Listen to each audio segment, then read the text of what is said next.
Bonjour tout le monde. Aujourd'hui, nous allons voir les circuits spécialisés.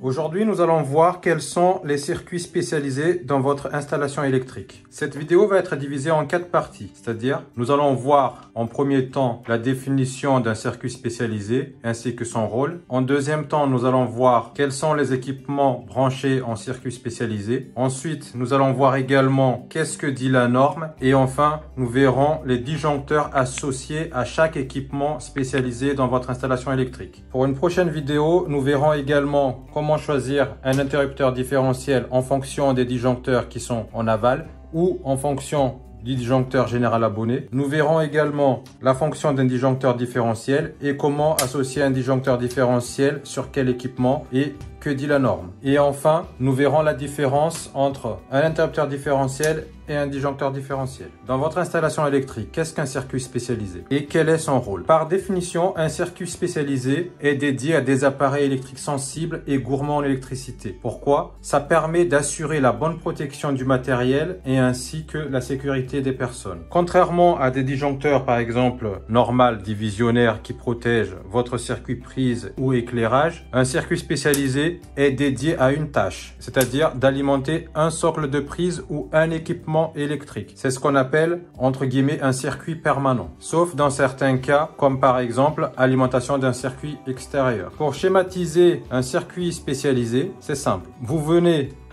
de votre disjoncteur différentiel général abonné, vous arrivez sur un disjoncteur différentiel, par exemple, et vous partez sur votre équipement. Autre exemple, vous venez de votre disjoncteur général abonné, vous arrivez sur un interrupteur différentiel dans votre tableau, vous partez sur un disjoncteur divisionnaire, du disjoncteur divisionnaire, vous partez directement sur un socle de prise dédié à un équipement. Pour quel équipement on trouve un circuit spécialisé? Ce qu'il faut savoir, c'est que, comme on a évoqué précédemment, le circuit spécialisé est dédié à un équipement. En cas de court-circuit, surtension ou dans certains cas un défaut d'isolement ou fuite à la terre, le disjoncteur ou disjoncteur différentiel qui protège l'équipement va couper le courant afin de garantir la protection de l'équipement en lui-même, mais également garantir la sécurité des personnes. Les exemples des circuits spécialisés, on peut trouver par exemple un lave-linge, un lave-vaisselle, un sèche-linge, congélateur, chauffe-eau non instantané, chaudière, pompe à chaleur, par exemple une pompe à chaleur de piscine, climatisation, VMC. Que veut dire VMC? C'est ventilation mécanique contrôlée. Circuit extérieur de votre maison, volet roulant, store électrique par exemple, tableau divisionnaire, c'est-à-dire tableau secondaire. Par exemple, ici, il y a un tableau divisionnaire. C'est ce qu'on appelle un tableau secondaire également, ce qui signifie que vous partez d'un disjoncteur, vous allez alimenter le tableau divisionnaire. Nous verrons plus tard comment raccorder un tableau divisionnaire, comment choisir la section et comment choisir le disjoncteur qui protège votre tableau divisionnaire.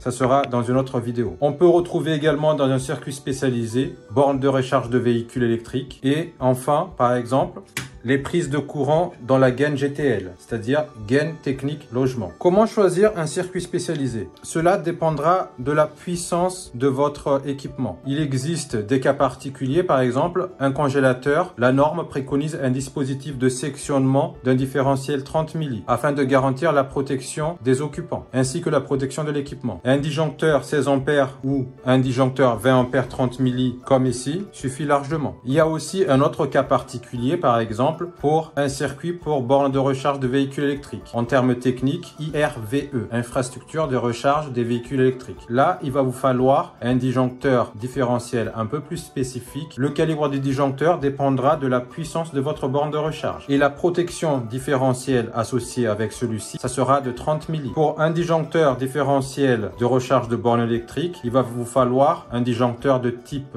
SI ou de type A. Pourquoi type SI? C'est par rapport à l'électronique et les courants continus à l'intérieur de votre borne électrique. Tout ce qui concerne le choix d'un interrupteur différentiel ou un disjoncteur différentiel, nous verrons dans une autre vidéo. Je vous expliquerai en détail quel type d'interrupteur différentiel est associé à chaque disjoncteur divisionnaire par exemple. Il y a ce qu'on appelle le type A, type FSI, type HPI, type C ou AC.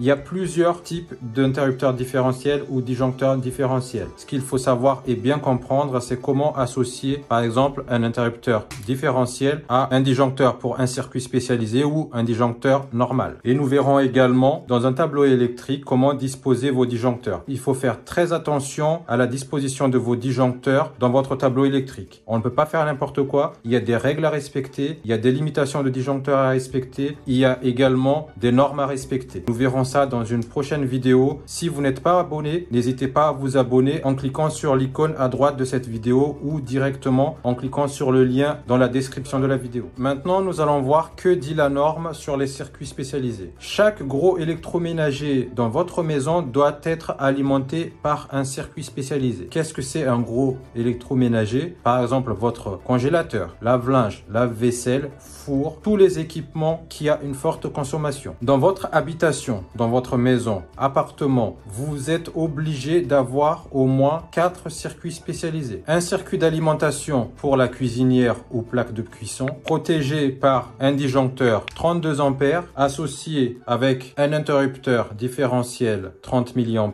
par exemple comme ici. Pour la plaque de cuisson, un interrupteur différentiel 30 mA et un disjoncteur 32 ampères. Vous ne pouvez pas mettre que un disjoncteur 32 ampères alimenté par votre disjoncteur différentiel général abonné. Pourquoi? Parce que vous n'êtes pas protégé. Ça protège votre équipement, mais ça ne vous protège pas. Nous verrons le rôle d'un différentiel ainsi que comment choisir l'intensité, c'est-à-dire le calibre, dans une prochaine vidéo. Ceci est valable pour du monophasé, 32 ampères en monophasé pour le circuit cuisinière ou plaque de cuisson. Par contre, si vous êtes en triphasé, vous descendez 20 ampères en calibre. Ça suffira largement. Après, effectivement, tout dépend de la puissance de votre cuisinière ou plaque de cuisson. Ensuite, vous devez avoir 3 circuits avec socle de prise de courant de 16 ampères pour alimenter par exemple des appareils comme le lave-linge, lave-vaisselle, sèche-linge ou four indépendant. Il y a bien sûr, comme toute installation électrique, il y a des cas particuliers pour les circuits spécialisés, surtout pour le four. Si le four est indépendant, vous pouvez mettre un circuit spécialisé avec socle de prise de 16 ampères que pour ce four. Par contre, le disjoncteur associé à celui-ci, tout dépend de la puissance de votre four, mais vous pouvez mettre un 20 ampères ou un 16 ampères. Pour un appartement T1, si vous n'avez pas les équipements à l'intérieur de votre appartement, il est nécessaire de prévoir au moins 3 circuits spécialisés. La norme NFC 1500 vous oblige à mettre un circuit spécialisé de 32 ampères en attente et 2 circuits spécialisés de 16 ampères. Maintenant, nous allons voir les disjoncteurs associés pour vos circuits spécialisés ainsi que la section. Nous allons lister quelques circuits spécialisés afin que vous puissiez rentrer dans le lot, c'est-à-dire que vous vous adaptez en fonction de votre maison si vous en avez besoin ou non. Pour le volet roulant, un disjoncteur de 16 ampères avec une section de fil de 1,5 mm² ou 2,5 mm² pour l'ensemble des volets roulants, c'est-à-dire un disjoncteur 16 ampères. Si vous avez plusieurs volets roulants, il est fortement conseillé de séparer votre circuit en deux. Pourquoi? Parce que en cas de coupure d'un circuit d'un volet roulant, ça permettra d'alimenter encore l'autre volet roulant. Qu'est-ce que ça signifie séparer le circuit en deux? Imaginons que vous avez 10 volets roulants. Vous n'allez pas mettre les 10 volets roulants sur le disjoncteur de protection 16 ampères. Ce n'est pas autorisé au niveau de la norme. La norme préconise pour les volets roulants, pour un disjoncteur de 16 ampères, 8 volets roulants maxi. Au-delà de 8, vous êtes obligé de séparer. Maintenant, on va revenir sur notre volet roulant. Imaginons que vous avez 10 volets roulants. Il est essentiel de séparer les circuits du volet roulant. C'est-à-dire que vous mettez 5 volets roulants sur un disjoncteur 16 ampères et 5 autres sur un autre disjoncteur. Et plus pratique encore, pour éviter la coupure totale de vos volets roulants, vous mettez un disjoncteur 16 ampères qui protège les 5 volets roulants sur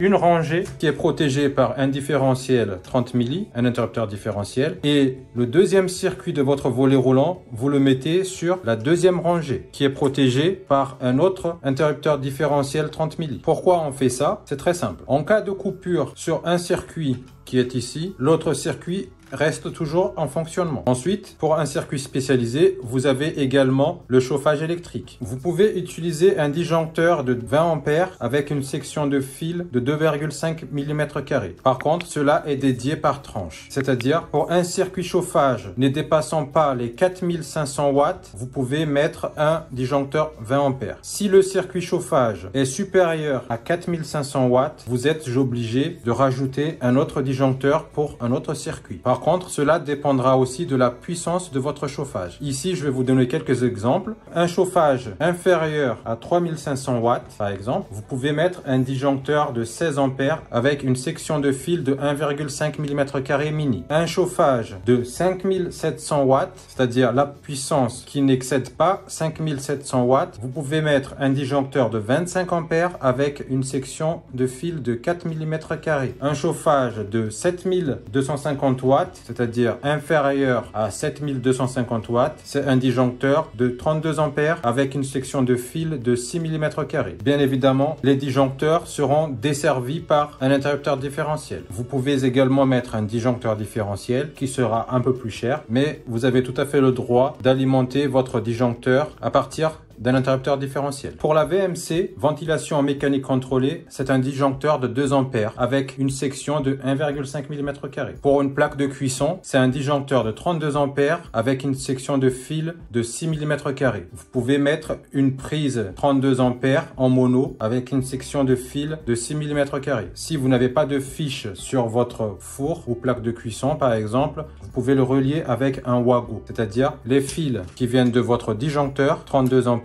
vous l'amenez directement dans une boîte de dérivation ou un socle d'encastrement et à l'intérieur, vous reliez le fil phase et neutre avec le fil phase et neutre qui vient de votre disjoncteur. Ce qu'il faut faire attention, c'est de relier la phase avec la phase et le neutre avec le neutre, ainsi que le fil de terre avec le fil de terre qui vient de votre tableau électrique. Cette application pour un circuit spécialisé pour les plaques de cuisson est obligatoire. Même si vous utilisez le gaz, il est nécessaire dans votre installation électrique d'amener un circuit spécialisé qui vient d'un disjoncteur 32 ampères pour une plaque de cuisson. Si vous ne l'utilisez pas, vous pouvez le mettre en attente dans une boîte. Mais la norme stipule bien qu'il faut un circuit spécialisé de 32 ampères dans votre habitation. Si vous ne respectez pas cette norme, vous risquerez d'être refusé au consuel. Pour le four, si c'est indépendant, vous pouvez utiliser un disjoncteur 20 ampères ou 16 ampères selon la puissance de votre four avec une section de 2,5 mm². Pour le chauffe-eau, c'est un disjoncteur de 20 ampères avec une section de fil de 2,5 mm². Pour le lave-vaisselle, c'est un disjoncteur de 20 ampères avec une section de fil de 2,5 mm². Pour le lave-linge, c'est pareil, un disjoncteur de 20 ampères avec une section de fil de 2,5 mm². Pour votre chaudière, c'est un disjoncteur 16 ampères avec une section de fil de 2,5 mm². Ce qu'il faut faire attention, c'est de ne pas mettre, par exemple, sur le circuit 32 ampères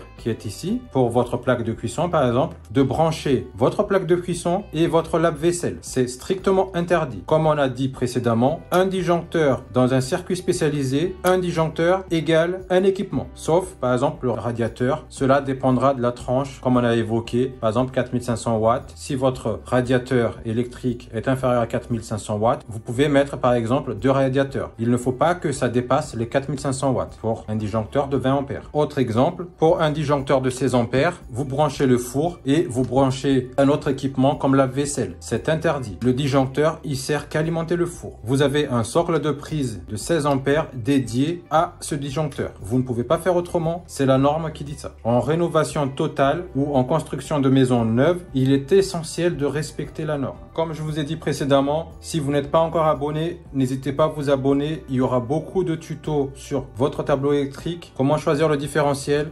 Il y aura également le câblage du compteur, comment bien câbler un parafoudre. Je constate qu'il y a beaucoup de gens qui ne savent pas câbler un parafoudre correctement. Si le parafoudre n'est pas câblé correctement, il ne sert à rien dans votre tableau électrique. On verra également comment câbler un interrupteur horaire, comment raccorder un disjoncteur divisionnaire, quelles sont les sections des câbles pour un disjoncteur divisionnaire. On regardera également comment choisir la section de câble qui alimente votre tableau électrique qui vient de votre disjoncteur différentiel général abonné et plein d'autres vidéos encore. N'hésitez pas à faire connaître notre chaîne pour qu'on puisse partager plein de vidéos. Je remercie les abonnés. Pour les nouveaux abonnés, je vous souhaite bienvenue. Si vous avez des questions, n'hésitez pas à poser dans le commentaire. Je vous dis à très bientôt. Au revoir.